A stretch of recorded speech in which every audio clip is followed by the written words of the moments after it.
Assalamualaikum warahmatullahi wabarakatuh. Selamat pagi Sobat RSU Kabupaten Tangerang. Kembali lagi ke acara kita, yaitu Ngopi, Ngobrol Pintar. Bersama dengan saya Apoteker Vika, dan di sebelah saya ada para dokter RSU Kabupaten Tangerang dari spesialis THT. Boleh silakan dokter memperkenalkan diri? Selamat pagi, saya Dr. Yanti THT. Saya dengan Dr. Marhaini, spesialis THT. Dan saya Dr. Ashadi Budi, spesialis THT. Baik, ada 3 dokter nih dari spesialis THT ya. Oke, semoga Sobat RSU Kabupaten Tangerang selalu sehat selalu di rumah dimanapun berada, dan selalu semangat dalam menjalani aktivitas sehari-hari. Nah, dokter akan membicarakan tema yaitu otitis media supuratif kronik atau yang biasa disebut OMSK, biasa yang disebut dalam masyarakat adalah conge. Baik dokter Yanti ya. Oke dokter, ada beberapa pertanyaan nih dok yang saya mau tanyakan tentang OMSK atau yang disebut biasanya conge ya dok ya. Oke, saya mau tanya nih dok, apa sih yang dimaksud dengan conge itu? Sebenarnya dalam masyarakat awam, istilah conge itu dikenal dengan keluarnya cairan yang disertai nanah dari liang telinga. Kalau dalam medisnya kita kenal dengan otitis media supuratif kronik. Nah, kenapa dikatakan kronik? Dikatakan kronik karena dia sudah berlangsung lebih dari 2 bulan. Jadi sudah berulang-ulang timbulnya. Sudah berulang-ulang selama berapa dok? Selama 2 bulan lebih. Selama 2 bulan lebih ya. Oke, baik. Untuk penyebabnya apa aja sih dok? Infeksi pada telinga tengah ini biasanya memang disebabkan oleh kuman. Jadi dari kuman-kuman yang biasa menyerang saluran nafas atas, misalnya Streptococcus, Staphylococcus. Nah, biasanya diawali dengan adanya infeksi saluran nafas atas dan radang atau infeksi berulang pada hidung dan tenggorok juga. Oke, untuk pertanyaan selanjutnya nih dok ya, kenapa sih conge ini lebih sering terjadi pada anak-anak sih dok? Seperti kita tahu, anak-anak ini kan masih dalam masa pertumbuhan, sehingga imunitasnya juga masih berkembang. Biasanya pada anak-anak itu lebih sering terjadi batuk pilek, lebih sering ada timbul alergi, adenoidnya juga masih besar, amandel juga sering meradang. Terus yang kedua, saluran tuba pada anak itu secara anatomi dia berbeda dengan pada dewasa. Pada anak letaknya lebih mendatar, lebih lebar, dan sehingga gampang timbul infeksi dari hidung dan tenggorok ke saluran telinga tengah. Jadi lebih sering terkena infeksi ya dok ya pada gampang anak-anak batuk ya. pilek berulang. Untuk pertanyaan selanjutnya nih dok, dengan OMSK ini faktor resikonya apa saja nih dok? Faktor resikonya yang tadi sudah dijelaskan, jadi adanya infeksi berulang pada hidung dan tenggorok, kemudian adanya alergi biasanya pada anak-anak, misalnya dengan pembesaran adenoid juga yang bisa mengganggu fungsi telinga tengah. Oke, baik. Wah, cukup mempunyai ilmu banyak nih ya dok ya kita. Oke, untuk selanjutnya Dokter Marhaini ya.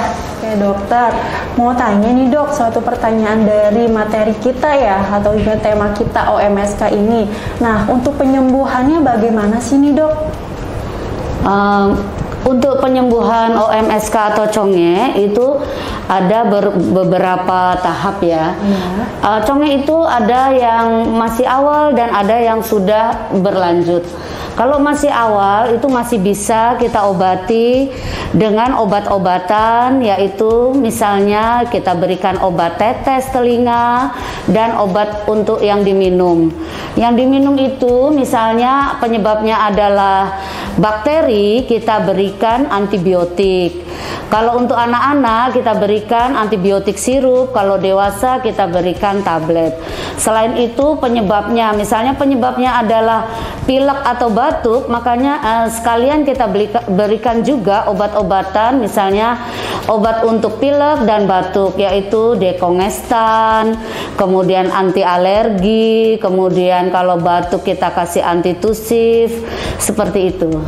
Oke, baik, terima kasih dokter untuk jawabannya yang sangat detail dan lengkap ini ya dok ya. Baik dokter, untuk pertanyaan selanjutnya nih dok, dengan dokter Ashadi Budi ya. Iya. Oke, dari spesialis THT.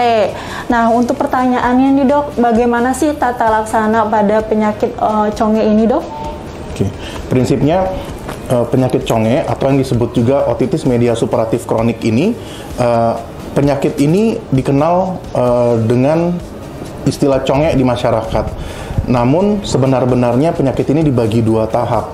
Ada penyakit conge yang tipe aman dan ada juga penyakit conge yang tipe berbahaya. Perbedaannya nanti di kondisi yang kita sebut kolesteatoma. Ada penyakit conge dengan kolesteatoma dan ada juga penyakit conge tanpa kolesteatoma. Nah, penata laksanaannya tentu berkaitan erat dengan jenis penyakit conge yang diderita. Ada juga penyakit conge yang tipe aman tapi sering sekali keluar cairan. Kita sebut penyakit conge yang tipe aktif atau otitis media supuratif kronik yang tipe aktif. Nah, tentu juga penata laksanaan berbeda lagi. Nah, jika kita menilai dari proses penata laksanaan penyakit, utamanya penyakit conge penata laksanaannya adalah operasi, di mana seluruh penyakit conge terjadi kerusakan pada gendang telinga, itu pecah gendang telinga. Nah, untuk penata laksanaan gendang telinga hanya satu, untuk menambal gendang telinga dan mengoperasinya. Nah, jika penyakit conge ini ada tipe aktif, tentu kita harus lakukan mastoidektomi dulu atau pembersihan area di dalamnya gendang telinga, baru dilakukan penambalan gendang telinga. Sedangkan jika terjadi penyakit conge yang tipe berbahaya atau yang kita sebut juga conge dengan kolesteatoma, akan dilakukan pembersihan kolesteatomanya dulu dan dilakukan peruntuhan liang telinga, lalu dilakukan penambalan gendang telinga baru. Prinsipnya seperti itu.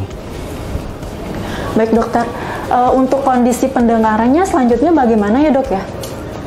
Kalau dalam arti apakah operasi dapat memperbaiki pendengaran, jelas. Nah, tapi tentu kita juga harus tahu kondisi pendengaran pasien sebelum dilakukan operasi. Artinya saat pasien ini bermasalah, kondisi pendengarannya seperti apa. Jika kondisi pendengarannya masih bisa diperbaiki, dalam arti kerusakan hanya terbatas pada gendang dan tulang-tulang pendengaran, umumnya dapat diperbaiki dengan baik. Namun jika sudah terjadi kerusakan pendengaran saraf, biasanya tidak akan dapat kembali seperti normal. Jadi penting sekali memeriksakan kondisi penyakit sebelum terjadi kerusakan lebih lanjut. Ya, baik. Dokter, untuk bagaimana sih kalau misalkan tuli sarafnya sudah berat itu, apa bisa disembuhkan atau bagaimana, dok? Oke. Jadi prinsipnya tadi yang saya cerita, jika kondisi pasiennya masih ada pendengaran sarafnya, masih baik pendengaran sarafnya, sebenarnya masih baik sekali untuk dioperasi. Namun jika sudah ada penurunan saraf pendengaran, setelah operasi tetap disarankan alat bantu dengar, atau jika misalnya pada pasien itu sudah kita sebut ketulian saraf sangat berat, atau kita sebut juga dead ear, telinga yang sudah mati, masih ada solusinya. Di era modern ini ada satu alat yang namanya cochlear implant atau implan rumah siput, di mana kita bisa menggantikan fungsi rumah siput dengan alat eksternal dan internal yang dipasang melalui operasi, dan ada juga yang dipasang di luar tubuh. Tujuannya untuk mendapatkan lagi pendengaran dan hampir seperti pendengaran normal. Oke, baik. Baik dokter, terima kasih untuk jawabannya sebelumnya ya dok ya. Oke, saya mau tanya nih dok yang terakhir, bagaimana sih tips untuk menjaga agar telinga kita tetap sehat? Oke, terima kasih. Jadi prinsipnya telinga kita itu sendiri sudah ada sistem pembersihan alami. Bagaimana caranya biar menjaga telinga tetap sehat? Jangan ganggu telinga, biarkan sistem alami ini bisa terjadi dengan baik sendiri. Jangan pernah memasukkan apapun ke dalam saluran telinga, dan juga biarkan telinga ini tidak sering tertutup.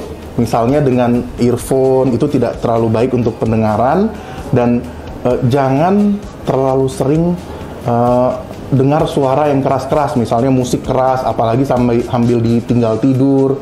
Nah, itu tentu akan dapat merusak pendengaran pada akhirnya. Terima kasih dokter. Wah, kita dipertemukan oleh orang-orang hebat semua ya, dari spesialis THT RSU Kabupaten Tangerang. Untuk konsultasi lebih lanjut, silahkan datang ke RSU Kabupaten Tangerang dari hari Senin sampai Jumat. Oke, Sobat Ngopi, ngobrol pintar bareng dokter-dokter RSU Kabupaten Tangerang. Kami ada untuk Anda. Sampai jumpa di lain waktu. Dadah.